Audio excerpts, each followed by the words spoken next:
Então, acho que sempre que eu reflito sobre qual que é o papel das escolas de negócio, eu reflito muito sobre esse processo do FIS, assim. Se não for assim, se não for por meio do ativismo, não vai ser, sabe? Tudo era embalado por um espaço de profundo amor e cuidado e um espaço realmente seguro. Eu acredito que o FIS teve o maior papel nessa parte mais interpessoal, sabe? De me entender também como ser humano e capaz de ser ativa nesse processo da sociedade como um todo. E revendo agora a nossa websérie, eu penso como a minha lembrança da experiência do FIS tem outros significados agora.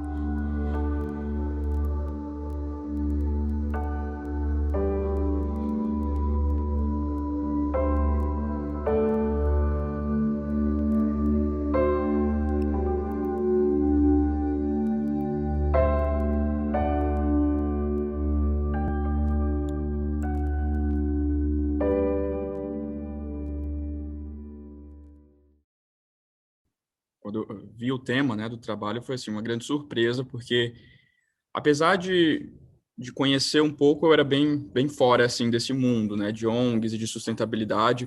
Acho que todo mundo que se inscreveu no FIS tinha, não sei se todo mundo tinha alguma proximidade com o tema de sustentabilidade, mas acho que todo mundo tinha alguma vontade de ter.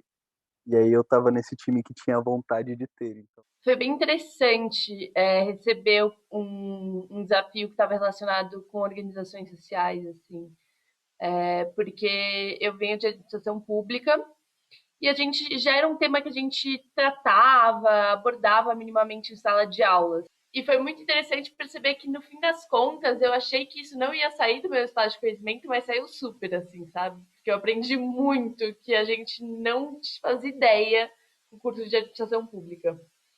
Quando a gente foi conversar sobre ONGs, né, a gente tinha muito o que a mídia tinha sobre ONGs, né? Então a gente também estava num momento ali quente de Bolsonaro, etc. Então, quando a gente via ONGs, a gente falava assim, parte da sociedade tem que as ONGs estão botando fogo na Amazônia, e a outra parte é um pouco passivo, né? Tipo, às vezes dão um dinheiro, às vezes entende, vê o que passa na televisão. Então, para mim, foi muito valioso, assim, poder estar em contato com essas ONGs nesse momento, assim. Acho que foi uma coisa que me engajou ainda mais com o tema. Hoje eu não me vejo não trabalhando com um tema na minha vida que não esteja ligado de alguma maneira à sustentabilidade, assim. No FIS a gente trabalha com esse desafio, né, que é o projeto referência, que é essa entrega que eles vão ter que fazer, que no caso era a websérie, ao mesmo tempo que nós trabalhamos o que a gente chama de projeto de si mesmo, que é um mergulho nesse autoconhecimento e autoformação. E nessa turma em especial, nós tivemos que trabalhar justamente com eles e com elas a questão da coragem, a questão do ativismo, e é sempre trabalhado de uma forma sutil, né, por meio de várias atividades artísticas, né, de corpo, de mindfulness, atividades mais de reflexão crítica individuais, para ir construindo junto, né, ao mesmo tempo, produzindo essa websérie que está falando sobre o papel das ONGs e como as ONGs estão lá, atuando nas fronteiras, né, na luta por direitos, pela preservação do meio ambiente, ao mesmo tempo que era necessário trabalhar aquele sujeito, aluno, que está produzindo essa websérie, né? A ideia era fazer websérie, mas poder ter uma vivência de campo, né? Justamente a gente não queria que virasse só mais uma peça de ativismo web, mas que ela pudesse ser atravessada por vivências de campo. E aí justamente surge a pandemia e isso bagunça um pouco esse plano. A gente perdeu, por um lado, a viagem para a Amazônia presencial, mas a gente sempre estava muito consciente de que a gente estava fazendo uma viagem interna, né? Era um mergulho para dentro de olhar, e isso é muito poderoso, é um processo de autodescobrimento, autoconhecimento, e você também saber como, assim, trabalhar com todas essas descobertas em grupo, né? E ver que está todo mundo, assim, vivendo o processo e você entrando em contato com as pessoas das ONGs, né? Então, todos os especialistas que vieram falar com a gente sempre traziam muita informação de universo que, pelo menos para mim, era muito distante antes de começar o FIS. Eu lembro que a gente falava muito sobre desmistificar. E a gente falava, não, a gente precisa fazer uma série que desmistifique as ONGs para as pessoas, né? O trabalho das ONGs socioambientais para as pessoas. E aí eu acho que acabou que a gente desmistificou para a gente mesmo, né? O resultado final da série ele é muito mais para a gente e diz muito mais sobre o nosso processo de aprendizado do que o que a gente queria desmistificar para o mundo, assim. Eu acho que isso é muito importante. Também conta como um dos aprendizados do final, assim.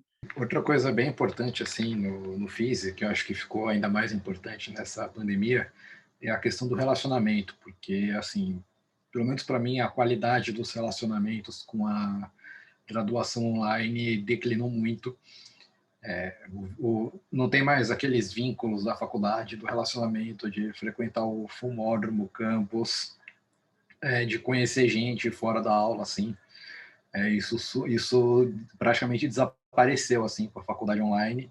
E o FIS, para mim, foi um exemplo, assim, de, mesmo online, mesmo a gente estando muito distante fisicamente, a gente conseguiu se aproximar e que é possível. Então, acho que o aprendizado foi isso. Acho que é possível a gente criar um trabalho que tenha um significado, que tenha a cara de todo mundo, mesmo numa situação de pandemia, numa situação onde as pessoas elas estão com uma fé assim meio abalada, né, uma descrença do que vai acontecer, uma incerteza, e a gente conseguir levar esse grupo e fazer esse desafio dessa maneira foi um grande aprendizado. Mas uma coisa que eu queria falar, que para mim foi muito importante, acho que para todo mundo, é a transdisciplinaridade e a inclusão do aprendizado sobre os níveis de realidade, não só teoricamente, mas na prática, né? Então, como foi fundamental para o nosso processo inteiro ir mesclando as questões teóricas e históricas,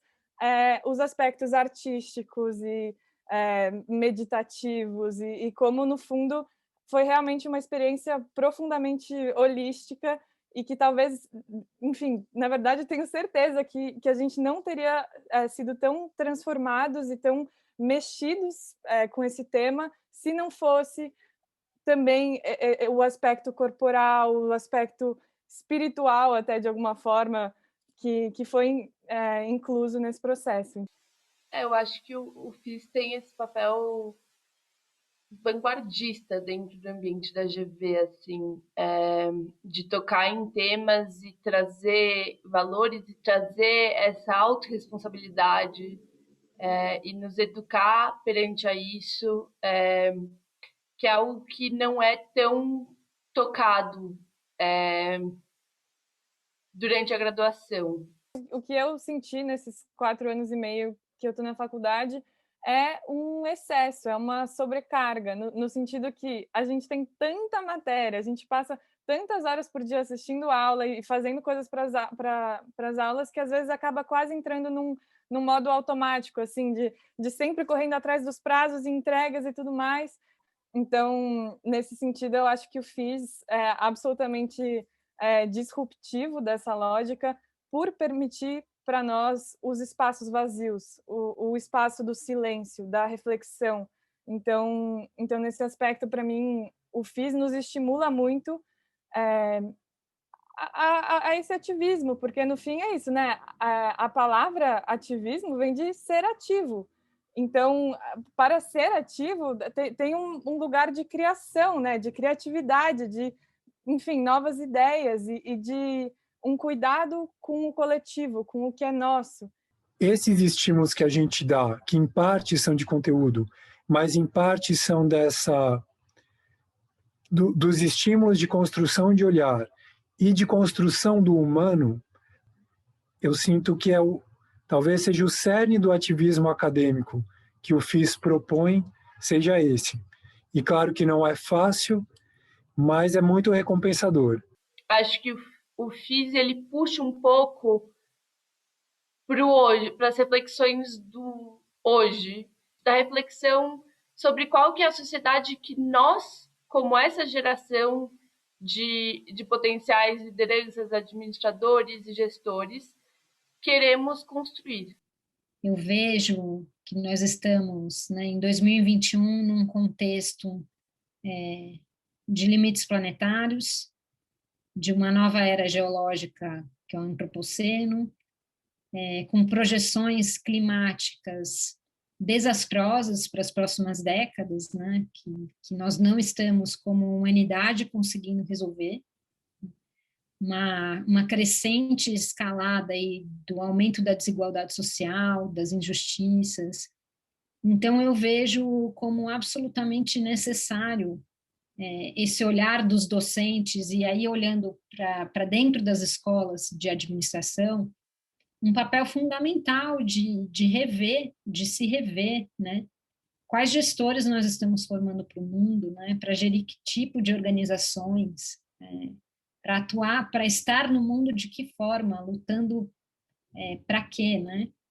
E para o grau de complexidade dos desafios que a gente tem hoje na humanidade e a quantidade de informação que corre nas telas dos alunos e alunas, é fundamental que a docência possa estar aberta para esse exercício de trazer outros estímulos que às vezes não fazem nem parte do repertório que o professor ou a professora dominam, mas que podem vir com convidados, com outras referências que vêm desse lugar de uma certa maestria, né? Então, o professor e a professora como maestros de uma experiência educacional. Eu não sei se as universidades estão preparadas para esse papo, mas ele precisa acontecer, né? A gente tem profissionais altamente qualificados do ponto de vista acadêmico, mas que têm nenhuma sensibilidade para lidar com questões sensíveis em sala de aula, e elas vão cada vez mais aparecer. Quando a gente no FIS se posiciona num lugar muito mais horizontal, né? E de reconhecer as nossas fragilidades, o que a gente sabe, o que a gente não sabe, né? De aprender com a turma também. A gente aprende muito com eles, né? Eu acho que até isso é um ato de ativismo, assim, docente, né? Que rompe um pouco com esse status quo, esse status docente, né? Pensando assim no que os facilitadores, os professores contribuíram assim e tiveram de papel no nosso processo, eu acredito que antes de tudo eles viveram muito processo com a gente, né? Eles se colocarem como humanos, né, como e demonstrarem, né, que são pessoas com qualidades e defeitos e que erram e que também estavam entendendo o contexto que a gente estava vivendo, também tem os seus sonhos, as suas inseguranças, as suas motivações. Acho que isso tudo nos permitiu se aproximar mais deles. Então, enquanto modelo de ensino, né, enquanto proposta pedagógica para uma escola de negócio, o FIS é um local de um ativismo por uma nova forma de educar gestores e gestoras, né?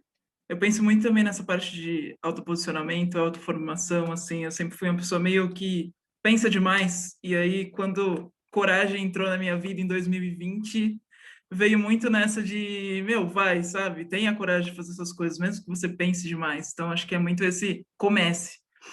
Ao mesmo tempo que eu sinto muito hoje com o ativismo e com o tempo que a gente vive, assim, político principalmente, que falta coragem, e aí eu penso, nossa, como que a nossa população deveria ter coragem, né? Então, eu estive no ato do 13 de maio essa semana, e aí eu falei assim, nossa, um ato vazio praticamente, né? O que está faltando? Como é que a gente traz coragem para essa população? Ao mesmo tempo em que eu reflito que viver nesse tempo é coragem, né? Então, só dessas pessoas estarem vivas, elas são muito corajosas de estarem vivas e resilientes. Então, eu acho que coragem tem essa dualidade para mim, assim, de além do ato de ir, é o ato de estar, né? Então, eu acho que coragem fica para mim com esse ponto, desse jeito.